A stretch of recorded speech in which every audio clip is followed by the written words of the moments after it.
Welcome to the free audiobook version of The Everyday Pain Guide, your go-to guide when pain first strikes. Hi, I'm Dr. Ya-Ling Liu, and the podcast is taking a little detour to make my new book available in an audio-friendly version for everyone out there. Each episode will feature a bite-sized snippet from the book, and together we'll work our way through as much of it as is possible in this format. What's exciting about this is that I'm reading parts of the book to you before it's even available on the shelves. Plus, unlike with a traditional audiobook, you can engage with the content and chat with me about what you hear. You get to ask questions and tell me what you think as each episode rolls out. So sit back and relax as I bring you today's installment of the second book in the Everyday Pain Guide series, Fix the Fire Damage.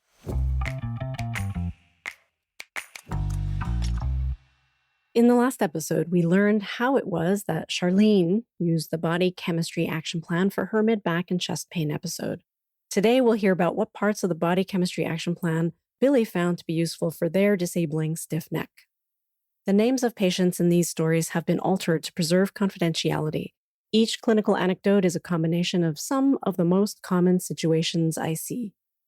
And as usual, the information, techniques, and suggestions discussed here are not intended as a substitute for your own medical care. Always consult a healthcare provider before implementing any advice referenced here.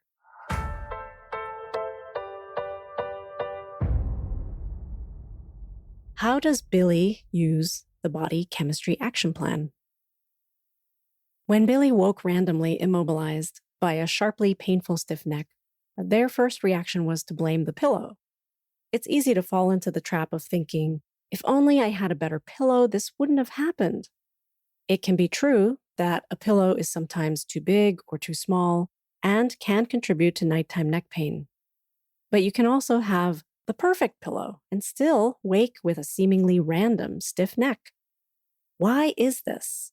Since body mechanics, including the positioning on a pillow, is only one of three factors with all cases of everyday pain, body chemistry and stress coping can be just as much, if not more, at play. Billie was diligent about doing their body mechanics action steps daily for the first 2 to 3 weeks, and the neck discomfort completely resolved by the end of it. They were feeling much better and eased up on the activities, but it wasn't long before a low-grade tension in the neck returned again each morning. Now, when the stiffness and pain return, the reach for the ceiling isometric and wall plank activities help right away. But Billie is uneasy with the feeling that although relief is within reach, it's not lasting longer than a day. They're back in my office with me today, convinced again that it's their pillow and looking for advice about which pillow product to purchase. My first recommendation is to not buy a new pillow, but instead to look at body chemistry for what to do next. Magnesium is an element that we need for bone health, nerve signaling, and muscle relaxation, among other things. It is another water-soluble nutrient, leaving us with little to no risk of toxicity in healthy individuals. During times of stress, the body's metabolic processes use it up faster than usual, leaving us low on reserves. When we are low on magnesium, there can be increased muscle tension and nervous tension. And it's this combination that can be at the root of why sleep is sometimes not physically restful. I see a lot of cases of sleep-related stiff necks that resolve with the addition of magnesium supplementation, or even sometimes with the application of a magnesium lotion. It's worth pointing out that Billie is in their 50s and has been experiencing all the classic symptoms of menopause for some time now. Perimenopause, the decade leading up to complete cessation of the menstrual cycle, and postmenopause are times in life when magnesium levels drop. And so it makes sense that this is an issue for Billie at this stage in their life. Another interesting but often under-recognized clinical issue for people approaching and going through menopause is the increased chance of thyroid problems during this time. The same research that points to the drop in magnesium levels found that thyroid markers, thyroid-stimulating hormone or TSH, in the blood also increase during perimenopause and postmenopause. During this time in life, there is an intricate and winding road that can lead to greater body-wide inflammation for biologically female individuals. And it starts with the relationship between magnesium and thyroid function. Low magnesium can lead to autoimmune thyroid disorders like hypothyroidism. Hypothyroidism changes the body's immune response in a way that has been linked by the research to inflammation. The tricky thing is that much of this starts with subtle changes that often get mistakenly attributed to natural consequences of menopause and therefore don't get adequately investigated in a timely manner. This doesn't mean that everyone near menopause will have more pain from the spike in inflammatory factors related to magnesium and/or thyroid function. Since body chemistry is just one of those three pieces of the pain puzzle, the many variations in lifestyle factors, like physical activity, dietary habits, and stress coping, can act to protect against the experience of those magnesium drops or thyroid changes.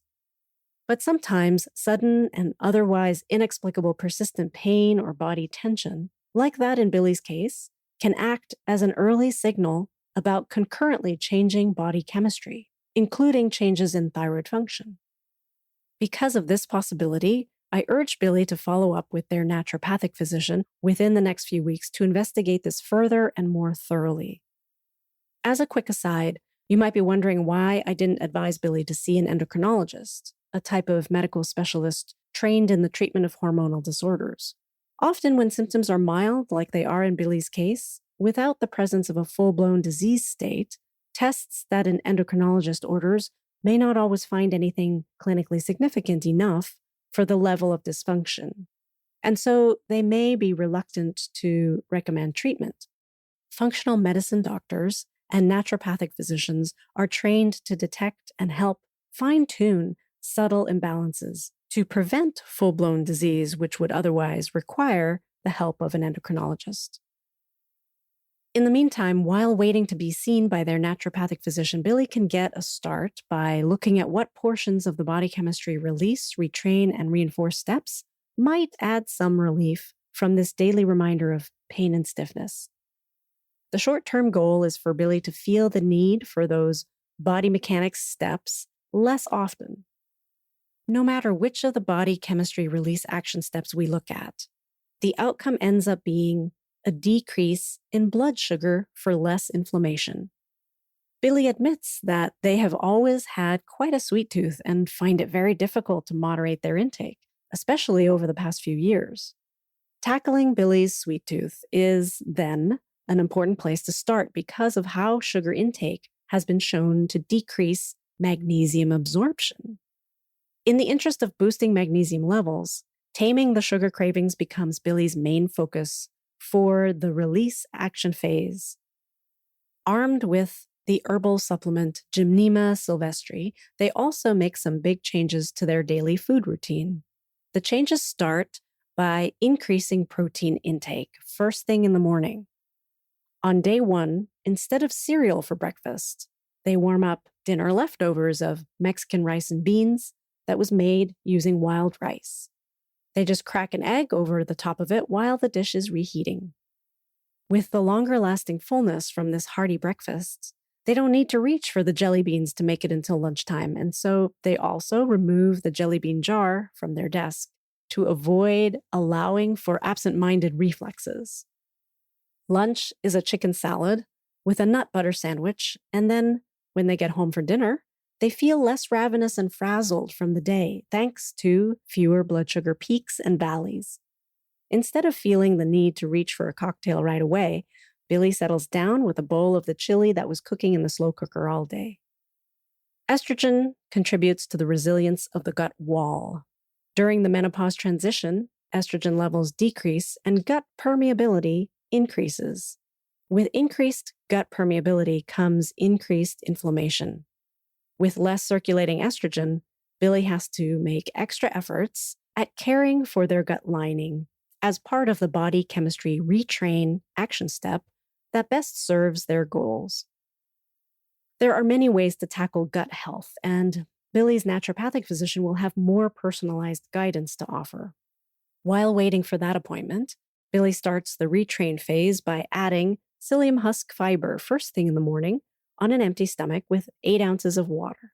This prebiotic fiber will help to feed and support the probiotics in their mid-morning yogurt snack. Billie also looks over the retrain phase of the Body Chemistry Action Plan in the section subtitled How to Retrain Your Gut for a few other ideas of what to add and what to eliminate specifically with gut permeability in mind. One very well-known feature of the menopause transition is vasomotor symptoms like hot flashes and night sweats. Increases in fluid loss through sweating can cause fluid imbalance in other portions of the body's elimination pathways, resulting in effects like constipation.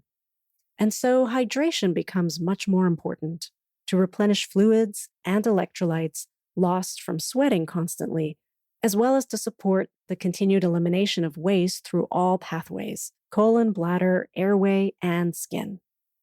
That is an easy single step for Billie to focus on to satisfy the reinforced phase of action as they address body chemistry for more lasting relief of their neck pain and tension.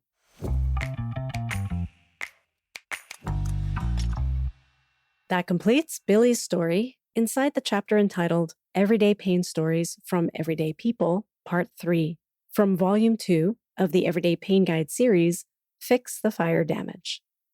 If some of Billie's pain story resonates with you or maybe raises more questions than it answered, please consider chiming in about this or any other episode over on Substack inside of the Better Pain Coping community, where you can get direct access to me. If you haven't already used the free link in the show notes, please help yourself, and I hope to see you over there.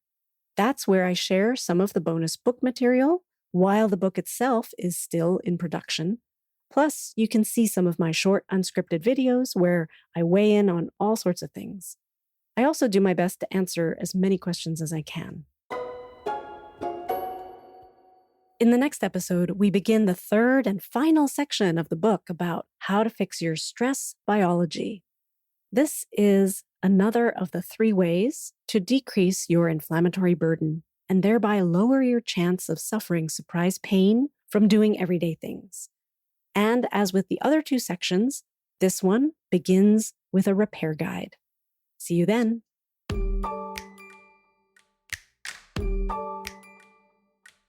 This episode was an excerpt from The Everyday Pain Guide, your go-to guide when pain first strikes. Written and narrated by me, Dr. Ya-Ling Liu, with audio editing and production provided by Organized Sound Productions. Do you have questions or comments about today's episode? You can shoot me an email anytime at hello@stopeverydaypain.com. That's HELLO@stopeverydaypain.com. If you have friends or family members who you know are struggling with persistent, recurring aches and pains, tell them to check out the podcast while they're waiting for the book. To help me get this information to as many people who need it as possible, please consider leaving an honest review, but I'd also be super grateful for a simple like, follow, or share. Thank you for helping me put a stop to everyday pain.